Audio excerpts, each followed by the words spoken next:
Some viewers may find the following video disturbing. Viewer discretion is advised. But I think I have a problem because I feel super horny all the time. It's not funny.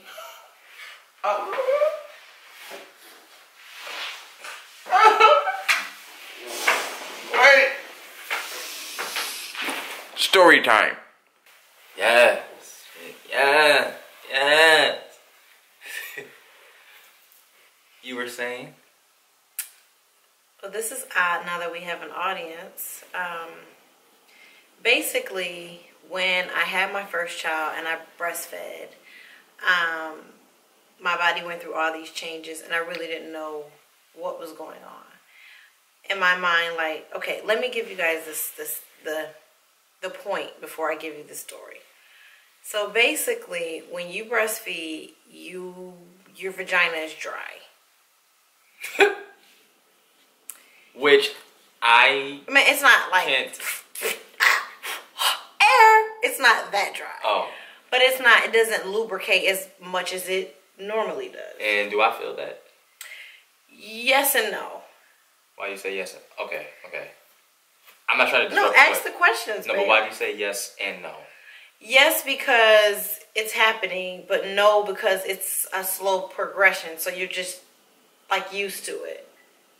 It's like when you lose weight, you don't notice that you're losing weight until you're like, oh shoot, I've lost weight. Okay. You know, like, so we're having sex the other night, yesterday, and you're like, oh, this is wet.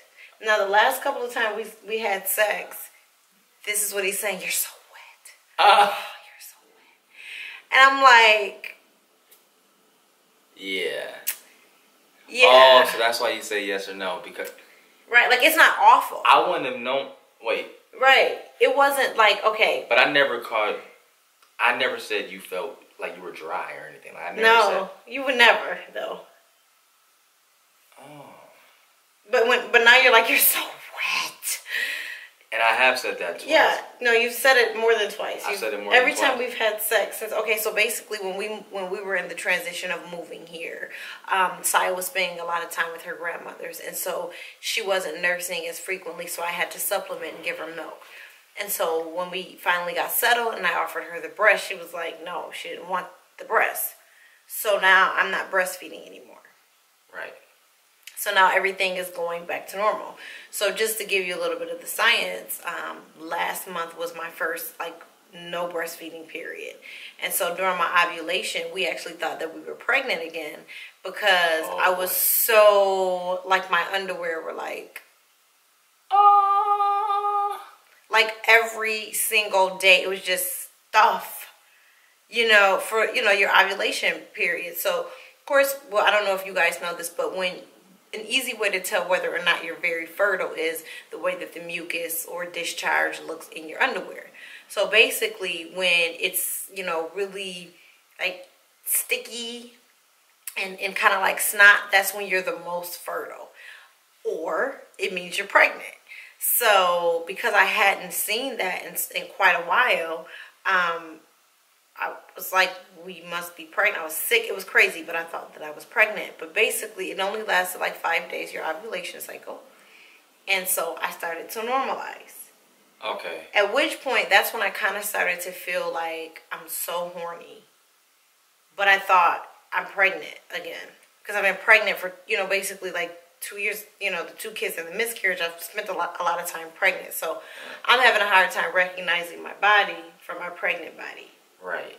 So fast forward to now. So then I had my next period, which was last week. I had that period. And now I'm so sexual. I'm like a dog in heat. Yes. You know what I mean? And that doesn't.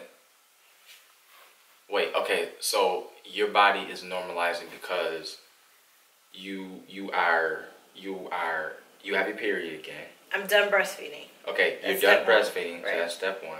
Then step 2, your period is back.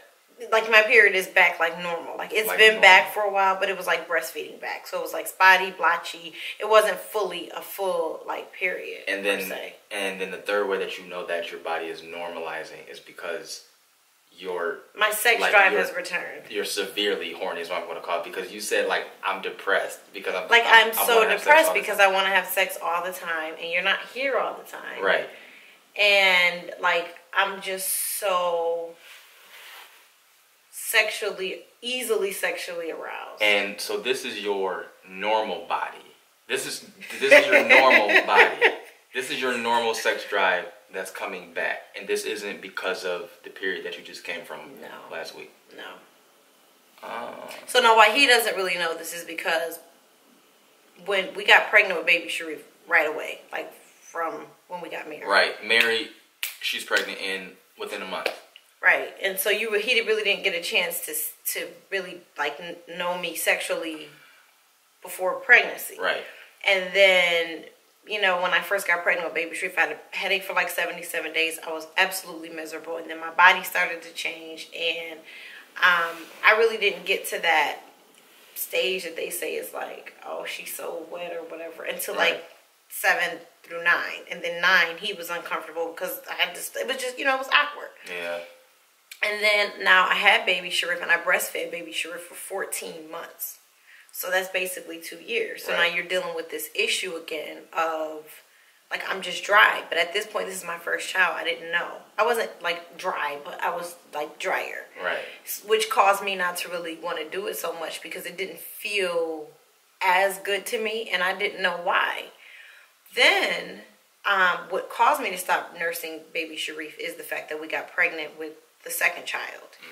And I spent 9 weeks pregnant with that child, and then it takes 2 months for your body to actually go back after being pregnant, regardless whether it's a miscarriage or a birth.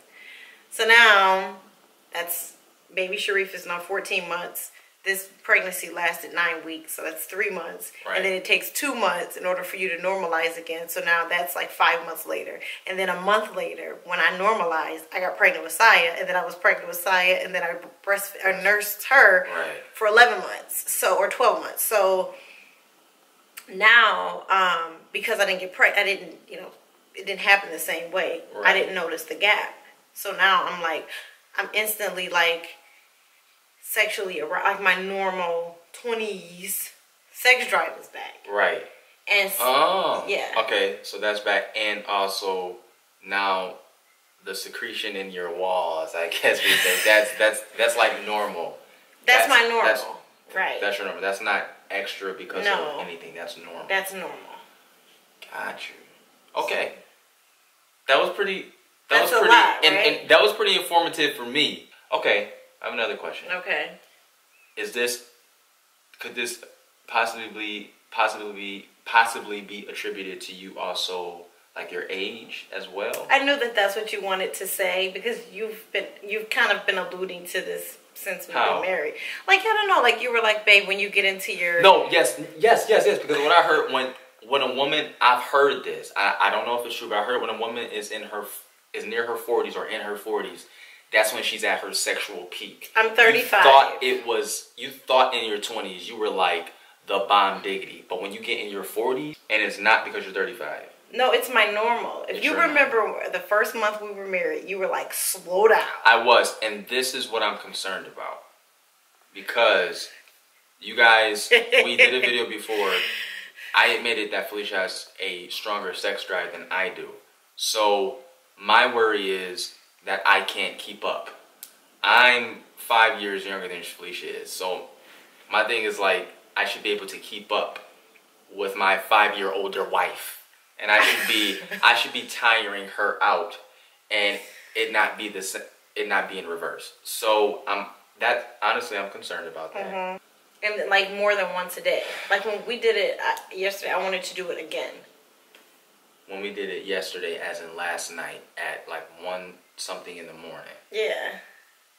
And when you woke up for work, I wanted to do it again. Like before you went to work. Okay, so do this because for real, I only had like no more than 2 hours of sleep. I'm not lying to you, and this is why. Because we had sex, And then Sharif woke up with his, he was doing that all night. So of course I went to check on my son. And then he wakes up, so I put him back. Saya then wakes up. I try to put her to sleep. Then Sharif wakes up again, goes to the bathroom. Then he wakes Saya up, and Saya comes in the room. So you wanted to do it again. Right, but I know how you are, so I didn't pressure you. Now, okay, so this is another conversation for another time, because my worry is that I don't attend to that need because I may be tired, because I'm working literally almost every night off of 4 hours of sleep. And then my wife is like, oh my God, he doesn't want me. He doesn't desire me. Right, that's what I think. That's what I think.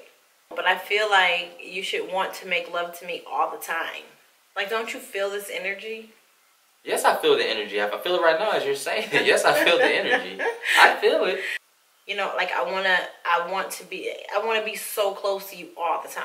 Why choose the word depressed? Because I feel literally blue. Literally. And that's only because I'm not home. That's because you're not home, and when you are home, you have to disperse your time between, you know, the kids. And the children. Right. No, I'm last. Like when Correct. I was working, you were last. Right. You know, you have to give the children their time. Then you have to correct these papers, and then you have to edit, and then, you know, and then by the time you get into bed, I have to ask. It's not just like touchy. You know, you're fried. Your brain is literally fried, and I get it because that was me.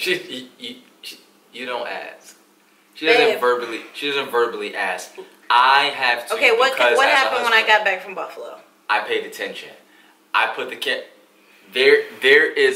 look, hold on. Wait 1 second. Okay, you see that? There's footage right there showing that I had this camera. I'm like, oh, she's flirting with me.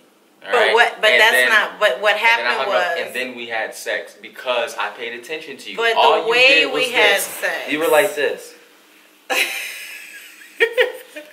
But the way we had sex was really like, I wasn't into it. Sorry, I'm just telling you this live on camera. I wasn't into it because, you know, I had my little set on for you and I'm prancing around, and then you were like... What set did you have on? My underwear. See what I'm saying? You had on pajamas over your set. No, I put them on because you weren't coming on to me. I had that red piece on. Right. Yes. And then you didn't do anything. You just got in the bed, and then you start vlogging. I'm like, care. Because we had to end the vlog. Like, that's what I'm saying. Serious. Why is the vlog more important than this red two-piece that I have on right now? It's not that I bought. It's not more important, but at the same time, I don't want to hear the yap, yap, yap. We don't have a vlog up. You need to... See, but I'm saying, like, our mind, that's what I'm saying. It's just in different places. And so I had this, so when I realized that you were not paying, like, care, that you wanted to vlog, I put on my pajamas. And so now after you close the vlog, you were like, oh, what happened to all that stuff you were talking when you were in Buffalo? All that stuff. She was like, I'm going to screw. But that's what you said. Yeah. Instead of being like, you've been gone. You know, you were like, so I'm like, okay, so now I have to... Yes, you have to initiate. The rule of thumb is just this. In our marriage, I don't know how it works for yours, but in ours, if you're the person who leaves the house, if you leave the house for a significant amount of time, that is something you made up. Right. And I'm gonna stick to it for the rest of my life. You never leave the house. Right. So this is on you. Sorry. This is what I said. Once you leave the house, once you leave your partner for a significant amount of time, and then you're turning up in a whole nother state, and then you come back, and you're supposed to be the initiator. Like, oh my God, I missed you so much. Let me jump your bones. That's what you're supposed to do. The shoe's on the other foot. When I went to San Diego, I came home and I just swallowed you up, because that's the rule. All right, so that's the take. The take home for me is that you are normalizing and you are extra. Read all about it. Not because you're 35, not because it was your period last week. Right. Only because you're normalizing and you finally stopped breastfeeding. So that's what I'm taking from this. Yeah. Okay. If something seems bad, turn it around and make something good. Blessings. So if you found any of this information to be informative, please hit the like button. If you have experienced a similar situation, or you can relate, or you have questions, please comment below, and I will be happy to respond to you. Don't forget to share this video. Share, share, share. And hit that subscribe button. And the like. Now. Thank you.